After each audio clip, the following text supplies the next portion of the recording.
2025 is ending, and obviously we've seen a lot of progress in AI models this year, but I wanted to zoom out and see the progression AI has made over the past few years. So I went back and tested a bunch of older models on real business tasks to see that progress, and then what you might be seeing in 2026. Okay, so let's start with images, and one of the first AI image generation model was DALL-E 1, made by ChatGPT.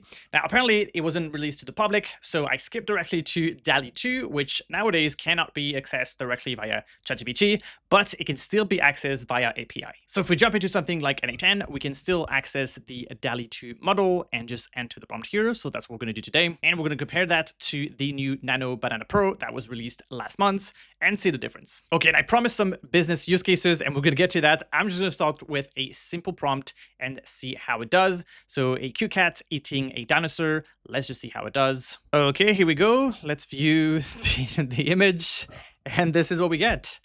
So a cute cat, I don't know if it's really that cute, eating a dinosaur with some very weird limbs. Let's take that prompt and put it into Banana Pro and see how it does here. And here we go. That's what we have with Nano Banana Pro.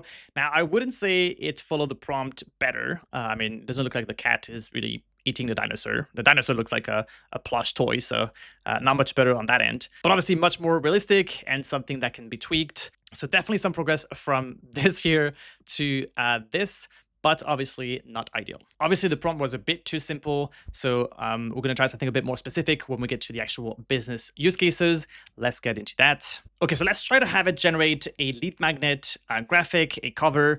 So I've put some time into the prompt here. Let's see how it does and if the result is a bit better and more specific. All right, let's see how it did now.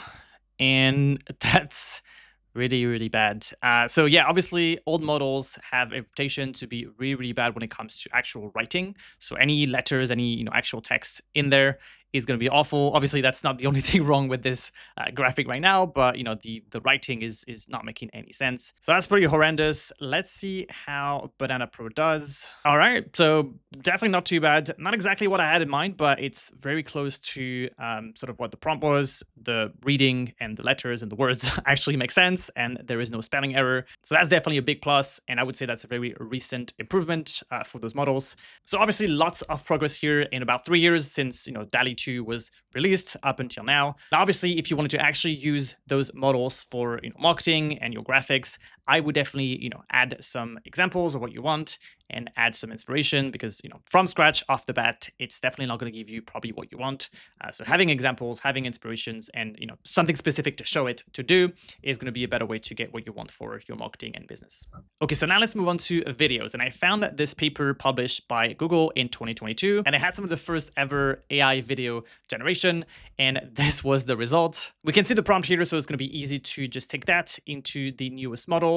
And to do this, I'm still going to use Banana Pro because it's also a pretty good AI video generation model. So let's go ahead and do that. And let's do this sheep one here. And this is a sheep to the right of a wine glass. And this was the result.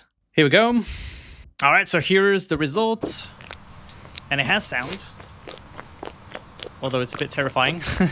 I'm going to mute the sound. But yeah, obviously much better. The physics actually make sense. The glass is even a bit dirtier with some specks, so that's definitely more realistic than what we had before. And yeah, the comparison here is pretty telling. Okay, let's try this other one, flying through an intense battle between pirate ships in a stormy ocean. And this is the result, which again is pretty terrifying. There's a lot of artifacts and there's a lot of inconsistencies, and everything is just sort of dissolving as the video goes. So again, let's see how Banana Pro does. Here we go, so let's see.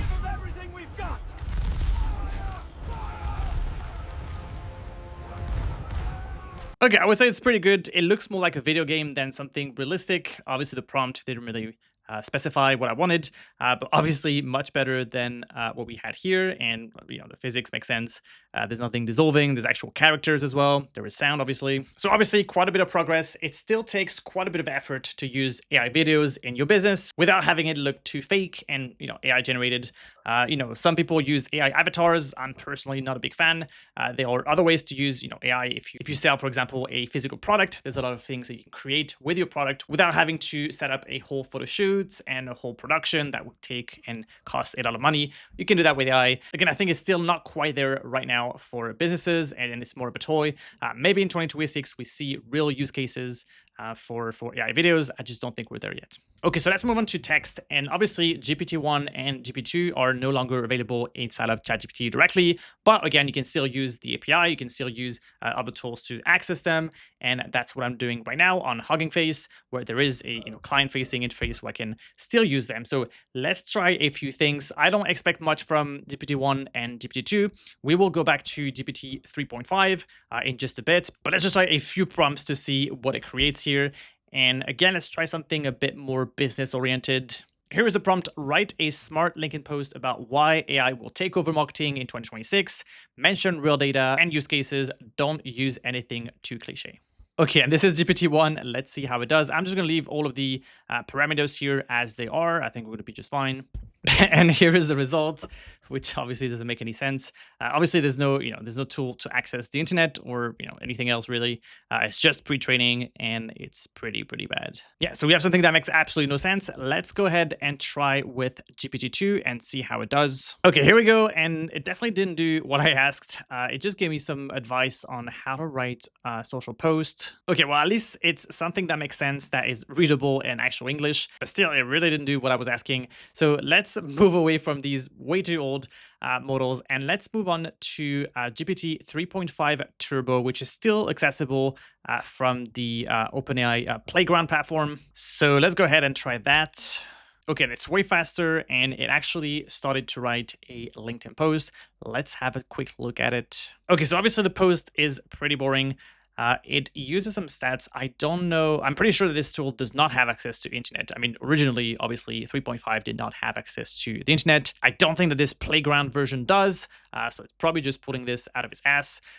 The rest of the copy, again, is pretty boring, pretty boilerplate, but it's still something comprehensible. It still, I guess, could give you some sort of a structure if you were trying to create a post about this topic. Now let's go ahead and try this in ChatGPT 5.1 and see what it does. Okay, it's doing some research. We can say it's actually using, the web search tools. So obviously the data that it pulls should be more accurate. Okay, and here we go. We have a lot of stats, and we have a lot of bullet points, which seems to be sort of what it likes to do. Obviously, for the stats, since it was able to access the internet, it also has some references for these numbers. And again, it's probably not a great LinkedIn post, but at least there is some structure. It's not as boring and boilerplate as we have seen before. So, has there been a lot of progress? I would say not as much as you would think.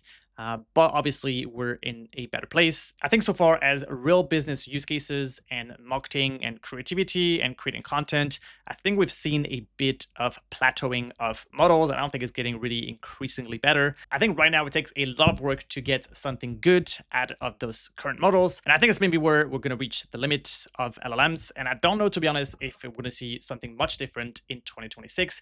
Maybe just those gradual linear improvement in the results. But there's going to need to be a real deep change in how these models think and how they understand the world and the context before it can really be used for the deeper use cases in your business, in your marketing. Obviously, much better than ChatGPT 1 or 2. That doesn't make any sense. But as far as the comparison with 3.5 that came out maybe 2 years ago, it's not a massive difference. And that was super interesting. I hope it helped you kind of see how much progress we made in some areas with AI, but not necessarily so much in other areas. And if you want to see other tangible ways to implement AI in your business, then go ahead and watch this next video right here. Or if you just want to keep updated with new AI automations and ways to use AI in your business, then go ahead and subscribe to my free newsletter. That's going to be in the description. Thank you for watching, and I'll talk to you soon.